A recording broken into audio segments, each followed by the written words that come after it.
The historical context surrounding feminism and radicalism begins with the ideas of liberty, equality, and fraternity, which first gained popularity during the Enlightenment, as articulated by philosophers such as Locke, Voltaire, Montesquieu, Beccaria, amongst others. The cry for equality was distinctly articulated in Locke's The Declaration of Independence and Natural Rights. It was also during the Enlightenment that women began to take on an active role in society through their hosting of salons, which allowed the dissemination of propositions.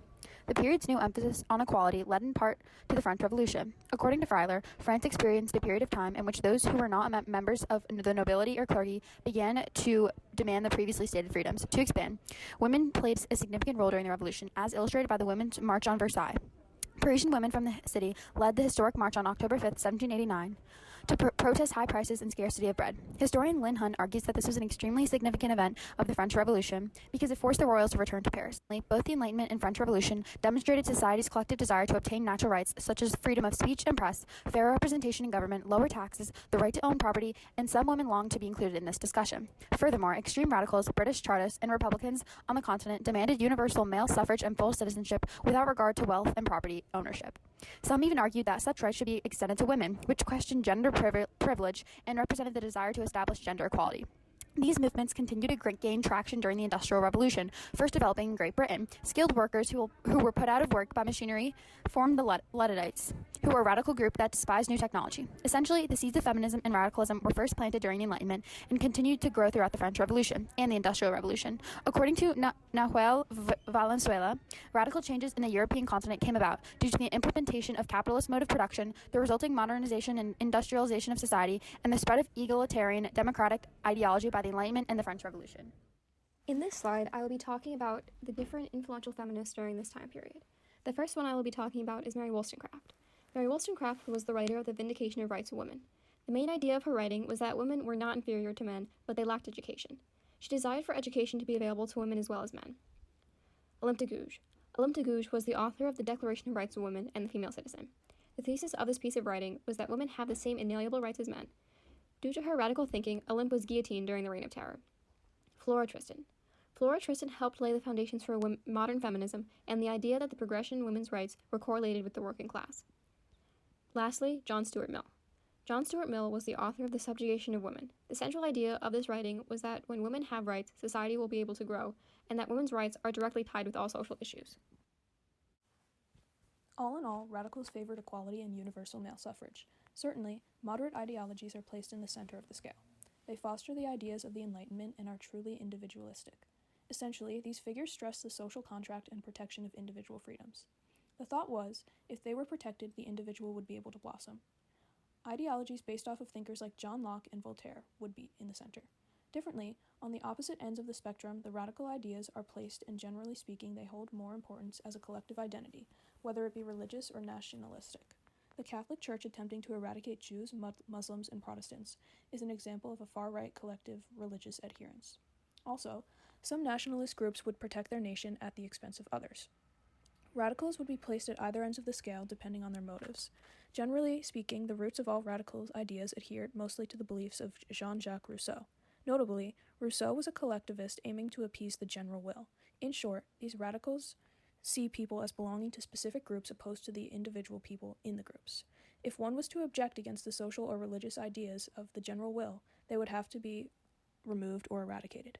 A moderate sees people as individuals with unique perspectives. Socialists had advocated that the capitalist system was extremely unjust in regards to women. It could be fixed through social and economic planning. On the left side, you could pick a particular group or class that is being oppressed by others, and they would advocate for them to alter the exploiting class. The Chartists were working-class people. They wanted more democracy because that would give their demographic more power. They became notorious for violence, and the entrenched classes were afraid of what would happen if they gave the Chartists the power they asked for. They wanted universal male suffrage, equal-sized electoral districts, voting by secret ballot, no property qualification for members of parliament, pay for members of parliament, so that poorer people could afford to be members of parliament, and annual elections to parliament. In the short term, they failed to implement their reforms, but in the long term, all but the last goal, annual elections to parliament, came to be. The Luddites, among other radical groups, were an organized clique of workers banded together by secret oath. These men worked in textile factories and were enraged when the use of machinery was implemented in the early 19th century. Notably, the Industrial Revolution caused panic and distress among these skilled artisans. Evidently, they were fearful their years spent perfecting their craft would seemingly be replaced by unskilled machine operators. Artisans were particularly threatened by the economic pressures the Napoleonic War proposed. Throughout the early 1910s, knitting frames and spinning machines were destroyed, in addition to factories burned, according to Freiler. Surely they displayed their disdain for industrial machinery despite the benefit of efficiency. In response, the British government deemed machine breaking punishable by death.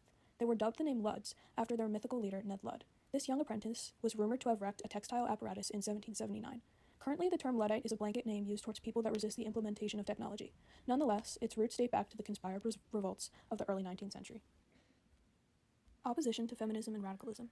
Conservatives should not be labeled as completely rejecting change, although oftentimes they resisted change at the root, as the church, monarchs, and nobles did. They aimed to maintain a traditional status quo opposed to changing from the root, which radicalism can be described as. Those who adhere to conservatism seek a return to traditional values and restoration of the governments of the post-1815 order.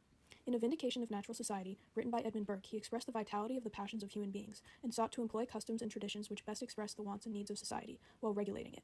Similarly, Joseph de Maistre emphasized the chaos employed France as it broke from its traditions of church, monarchy, and nobility. Certainly, Burke, like Joseph de Maistre, would show apprehension towards the radical views of feminists like Fourier. He was a pioneer French feminist that pronounced his opinions in the theory of the four movements, which state, social progress and changes of historical period place in the proportion to the advance of women toward liberty and social decline occurs as a result of the diminution of the liberty of women. Undeniably, traditional ways and those who believed in the continuity of tradition provoke difficulty for feminists and radicalists that wish to ensue rapid change.